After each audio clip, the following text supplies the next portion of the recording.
Okay, I picked this one because chicken wing, and then sucking two defenders, beautiful offload, and then another chicken wing. Erich Cronje, will he make it down the line? Doesn't matter, back inside to Mini Kwacha. Rugby! The end of the club rugby season is an exciting time. We've got final rounds and quarterfinals and semi-finals and finals happening all around the world. So hold on to your butts while we take a look at some of the final rounds of the URC. As is the norm, we had a couple of Friday night games up first, with Zebre hosting Scarlets in game 1. Two teams both wishing away that final round so that they can get to Primavera Sound already. Zebre were doing more of the wishing, as they didn't put up much of a fight in an 18-32 loss to the Scarlets. Season's almost over, boys. The other Friday night game was one of the best of the weekend. Edinburgh were hosting Munster in a top 8 clash that was supposed to sort out some of the final seeding in the table. The Munster battleship is now fully loaded and operational, and even an away game to a tough Edinburgh could not stop them from getting the bonus point and hitting the top of the table for the time being. First up on Saturday was another sunny lung burner in Pretoria, with the Bulls hosting Benetton. Benetton, who are hanging on to their top 8 seeding by the skin of their teeth, and another finger slipped loose in this game. The Bulls did their usual thing of playing fast and loose, running up a massive score while giving away plenty of points at the same time. They might want to start thinking about that defense. By the time the Ospreys hosted the Dragons, they were already out of the running for the top 8.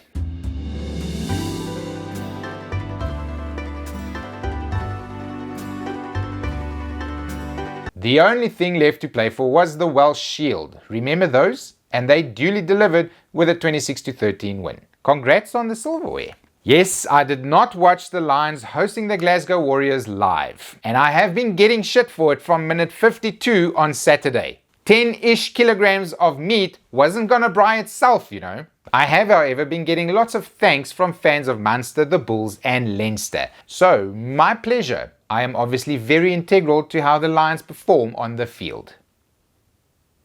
And perform they did, scoring 44 points in some of the most stylish methods possible to a gassed Glasgow's 21 points. Next, Connacht hosted the Stormers out on the Galway Plastic. This was game 3 of Connacht's end-of-season gauntlet and possibly the easiest one of the lot. Didn't help though, as the Stormers just managed to win and all but killed off the hosts' chances of making the final 8 with a tight 12-16 win. Cardiff had the chance to return to their happy hunting grounds at Kings Park, and the vibes were well and truly back in Game 7. Who cares if the Sharks have well and truly written off the URC for a chance at winning the Challenge Cup? 14 points to 36, 2 wins in a row in Durban, and a 3-0 record against the Sharks. We might have a bogey team situation on our hands here. What a game, that last one between Ulster and Leinster, eh? The men in white made sure that I didn't forget them again soon, as they scrapped and battled their way to a close victory against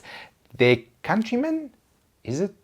I would have to look that up. Thanks to some good carrying and phase play, Ulster got a chance to win it with a last-minute penalty. John Cooney obliged with a sweet strike, and we now live in a world where Leinster is 3rd on the log. That's Crusaders numbers. With only one round of rugby to go and excitement building to fever pitch, we've got online communities buzzing and the memes flying and the articles writing. Now would be the best time to halt all that shit for a couple of European Cup finals. Late this coming Friday night, Gloucester will be taking on the Sharks for the Challenge Cup title. A nice bit of silverware, but the real prize is automatic qualification for the Champions Cup next year. Me being a dirty southern ignoramus, I will be rooting for the Sharks. If their injury situation is okay, they should be able to tackle Gloucester. Who cares if it knocks the Lions out of the Champions Cup for next year? That shit's too expensive. On Saturday is the big one, according to my northern friends. Leinster are into their 3rd final in a row, this time taking on Toulouse of France instead of La Rochelle of France. The matchup between Jamison Gibson Park and Antoine Dupont in this game is worth tuning in for all by itself. And me being a dirty URC ignoramus, I will be rooting for Leinster. They have lost enough times in a row now that their Crusaders aura has faded a bit, which is good for my chakras. Any news? The big one is the New Zealand Rugby Players Association threatening to break away from the New Zealand Rugby Union over their governing structures. Yikes. All this started last year when an independent report paid for by the NZRU stated that the way New Zealand rugby is run is not fit for purpose in the modern era. The report did recommend that the current NZRU board be sent to the glue factory and a new 9-member independent board be appointed in its place. In a very familiar reaction, the likes of which we've seen in Wales and in the Western Cape, the smaller unions with voting power have said, nah. And now we are here. The Players' Union wants the recommendations of the report to be put in place, and the provincial unions want either the status quo or something that is very close to it. It's a tough one. The NZRU owns all the branding, the names, and all the deals with all the competitions all over the world, and the TV deals. But the players all own their toned, athletic rugby bodies. Guess we'll have to wait and see. And time's a little tight, so I think we're going to have to stop and wait for next week's episode. Come back then so we can all chat about Jock Nienaber winning the CAC, the World Cup, and the Champions Cup in a row. Wow. Bye. Wow. Not gone yet. I first have to congratulate my Safa buddy Emma on her betrothal to my Kiwi buddy Jason in Australia. A true Sanzar union, especially since it left out the Argentines again. Love ya. Bye.